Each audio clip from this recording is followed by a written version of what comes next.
आज जिसका पिता जिसका बाप नामी होगा उसकी औलाद को भविष्य में भी सम्मान मिलेगा। आज अगर बापे ना ठीक रही उसको कौन याद करेगा। इसलिए खानदान है राजभर कुल खानदान में महाराजा सुहेलदेव राजभर जैसे वीर वंशज पैदा हुए आज हम याद कर रहे हैं। इसलिए कवि जी ने लिखा है, क्या लिखा है?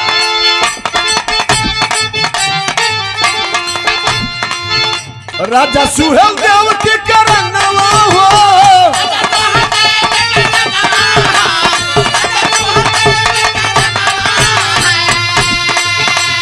बोले राजभर सभी मनवा हो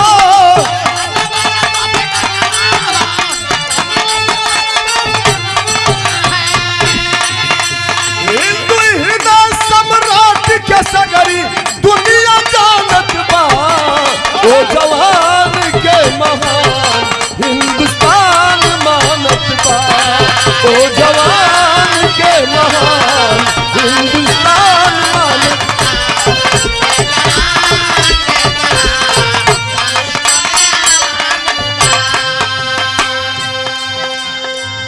और ये हजारों रुपए का पुरस्कार इस ग्राम सभा की मान और सम्मान आपकी घर की बेटी और बहन मऊ जनपद ही नहीं पूरे भोजपुरी बिरहा जगत की एक अनोखी गायिका यूट्यूब वाले साथी लिखते हैं। एक टाइटल आप लोगों ने दे दिया, स्वर कोकिला। कोई मामूली सी बात नहीं है। मीनाक्षी राज जी के द्वारा ये स्नेह भरे फूल की माला और ये अंगवस्त्र और हजारों रुपए का पुरस्कार देकर सम्मानित किया गया। एक बार जोरदार ताली बजा करके आप लोग स्वागत करें। ये आपके घर की बेटी है लेकिन बिरहा का सम्मान राजभर कुलभूषण महाराजा सुहेलदेव जी के वंशज स्वर्गीय बेचन राजभर जी इस दुनिया में नहीं है लेकिन उस कारवां को अपने खानदान की कुल मर्यादा को बढ़ाने का काम किया है। इसलिए सम्मान है, स्वागत है आपका। अंतरा की लाइन में कहना बा अरविंद भैया की ओर से।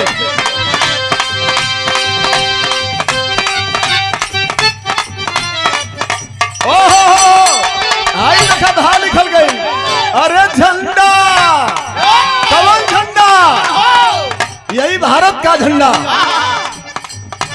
झंडा पवन ना झुकाए वो विदेशी बाजी हो।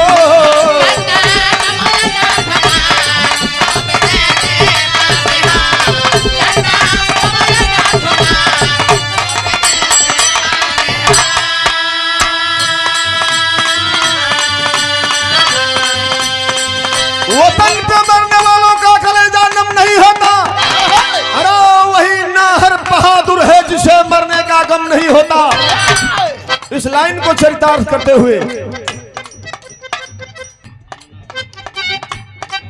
और मीनाक्षी राज के बड़े भाई राम प्रसाद राजभर जी भैया की ओर से दोनों साथियों की ओर से 500 रुपए का आशीर्वाद आया है। देश के लिए,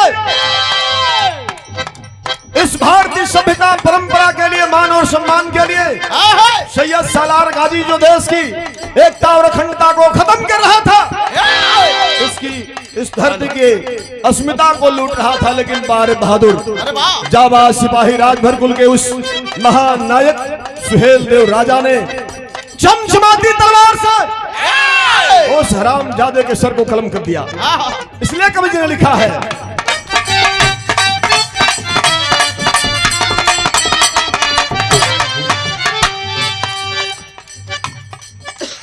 हारल रनवा में बाजी वो सलार गाजी हो।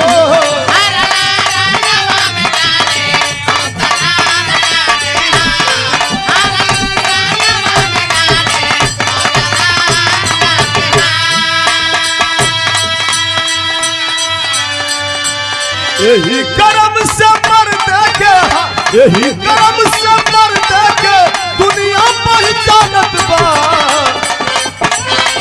यही कर्म से मरते के दुनिया पहचानत बा। ओ जवान के महान हिंदुस्तान जानत बा। ओ जवान के महान हिंदुस्तान जानत बा।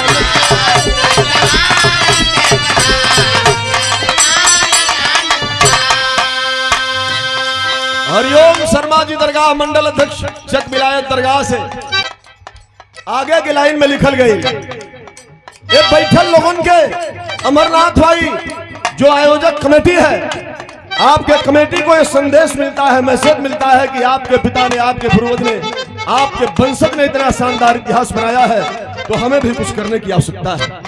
क्या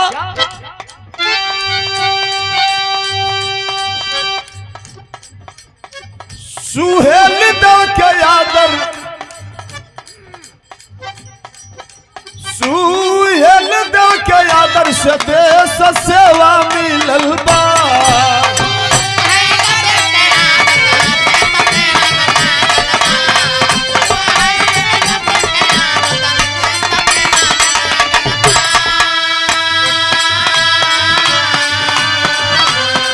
बलिदान सब उनकी याद, ये बलिदान सब उनकी याद, ई जमाना खिलल बा।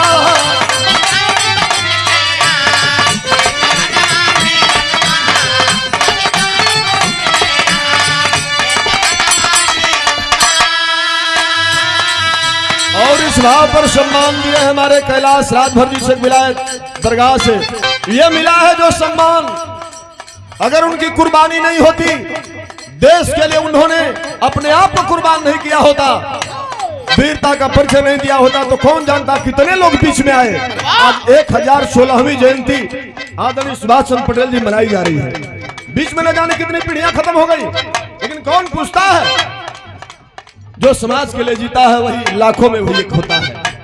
इसलिए आज राजा सुहेल देव इस राजभर कुल के गौरव को, इस खानदान की मर्यादा को, इनकी पावर को, इनकी सत्ता को आज देश की राजनीति में भी अनुमानित किया जा रहा है, तौला जा रहा है। कैसे?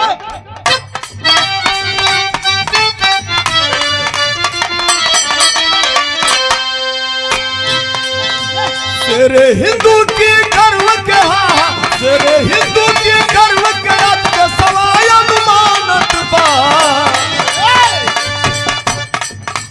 तेरे हिंदू की गर्व के सवाय अनुमानत बा, वो जवान के महान हिंदुस्तान मानत बा, वो जवान के महान।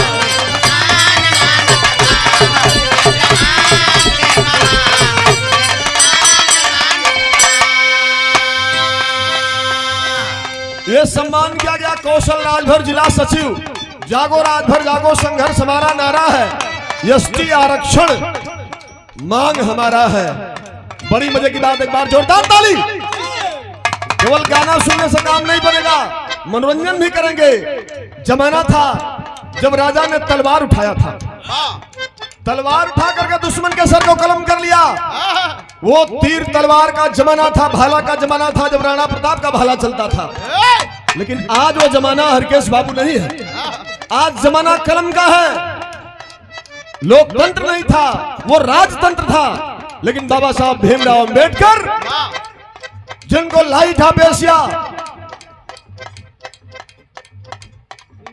कहा गया, सिंबल ऑफ नॉलेज कहा गया, और उन्होंने ललकार के कहा कि एक पिछड़े समाज के लोगों, शोषित समाज के लोगों, वंचित समाज के लोगों, ये संविधान तुम्हें अधिकार देता है, शिक्षा शेरनी का दूध है, इसे पियो, और जो जितना ही पिएगा उतना ही दहाड़ेगा। पढ़ो लिखो आगे बढ़ो। तो बाबा साहब ने कहा कि शिक्षित बनो, संगठित बनो और संघर्ष करो। अब बाबा बैजनाथ के मंदिर पर गैला से राज ना मिली, बाबा विश्वनाथ के मंदिर पर गैला से राज ना मिली। अब राज कैसे मिली प्रमोद भाई? राज मिलेगा जब आप लखनऊ के सदन में चढ़ाई करोगे, दिल्ली के सदन में, लोकसभा के उस सदन में, उस मंदिर पे जाओगे, तुम्हें राज सत्ता मिलेगी, और उस सम्मान जो राजा सुहेल देव को मिले था वो सम्मान मिलेगा। क्योंकि जमाना बदल गया। तीर उठाओगे जेल की सलाखों में बंद कर दिए जाओगे, तलवार उठाओगे गुंडा मवाली घोषित कर दिए जाओगे। अरे राजभर समाज के लोगों, मैं गीत के माध्यम से कवि ने सजोया है, कलाकार होने के नाते एक जागृति के लिए मैं कह रहा हूँ, गीत हमारी आखिरी पड़ाव पर है।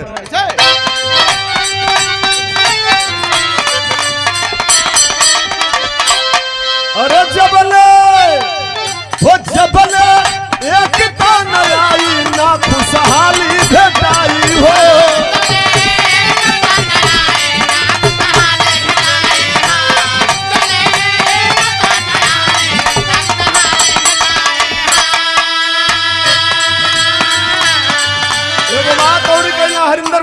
धरती पर राजनीति में एक नेता हुआ करते थे, तो वो हिरन के कहो कि दही बेच के दूध बेच के जीजी है सर।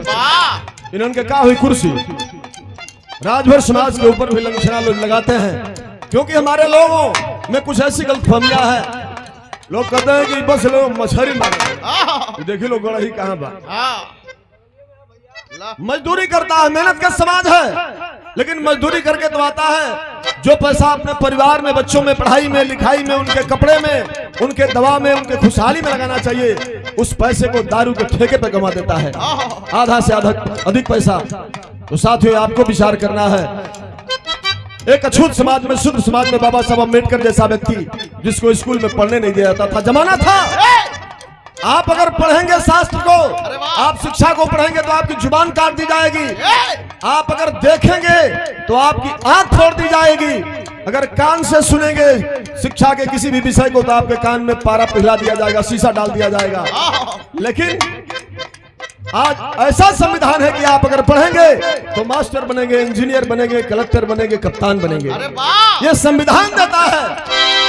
अपने सुहेल देव राजा की अगर जयंती सही मायने में मनाना है हरिंदर भैया, तो अपने पीढ़ियों को, अपने बच्चों को पढ़ाना होगा। पढ़ेंगे अपने आप आगे बढ़ते जाएंगे। इसलिए कहना है,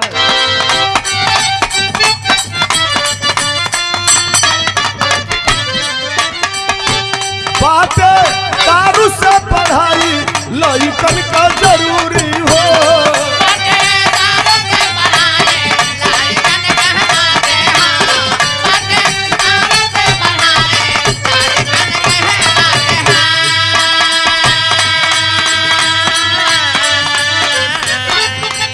वीर वंश की ताकत के है, वीर वंश की ताकत के लोगवाई बखानत बा।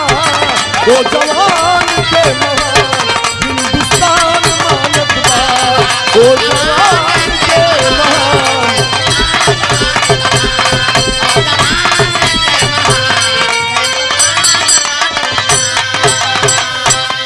आखिर लाइन, अरे वीर वंश के गौरव के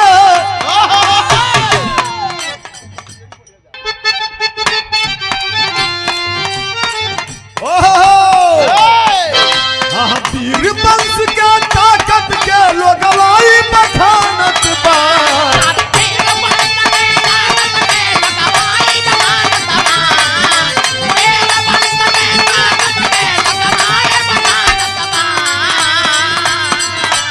वीर वंश की ताकत के लोगवाई बखानत बा। वो जवान के महान हिंदुस्तान मानत बा। वो जवान के महान हिंदुस्तान मानत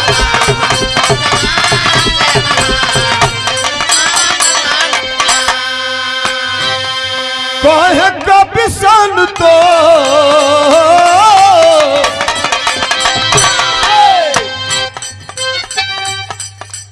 कहे कभी संतोष इहे घर का फसरी हो।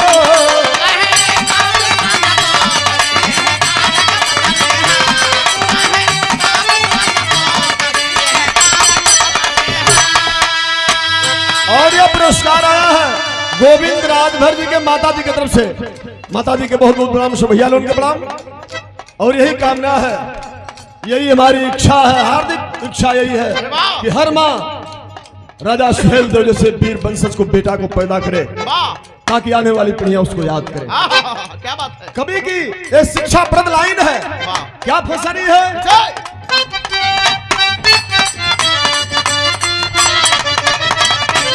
कहे कभी संतोष इहे घर का फसरी हो।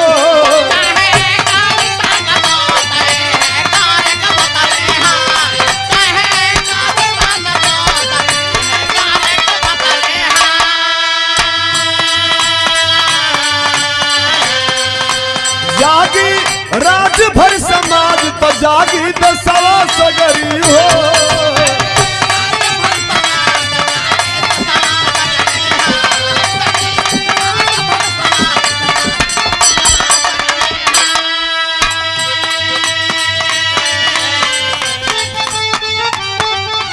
जय प्रकाश शासक ना बन पाता बैलानत बा।